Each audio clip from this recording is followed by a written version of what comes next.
El subdelegado del Gobierno, Camilo Campo, y el delegado territorial de la Xunta de Galicia, Rogelio Martínez, presidieron esta mañana la cesión gratuita realizada por la Administración General del Estado a la Comunidad Autónoma del Castillo y Recinto Amurallado de Monterrey y de las Torres de Apenas, Sandías y Porqueira. El delegado de Economía y Hacienda, Javier Rodríguez García, y el jefe de servicio de la Xunta de Galicia, Serafín González Rodríguez, como representantes de ambas administraciones, formalizaron la firma del documento público de cesión.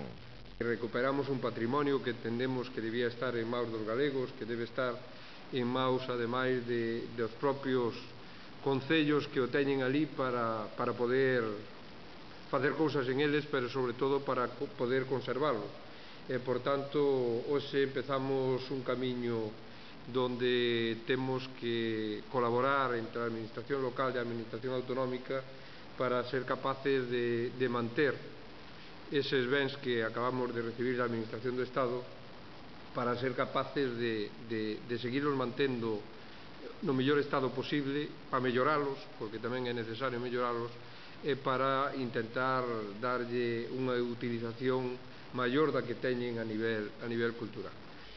El Castillo y Recinto Amurallado de Monterrey será destinado, según lo acordado, a Centro de Divulgación, Innovación y Promoción de la Moda, el vino y las aguas medicinales de la comarca, a restauración y musealización de los edificios y archivo de las tradiciones de la frontera y de las localidades próximas. Las Torres de Apenas, Sandías y Porqueira tendrán como destino la restauración, conservación y el desarrollo de visitas culturales.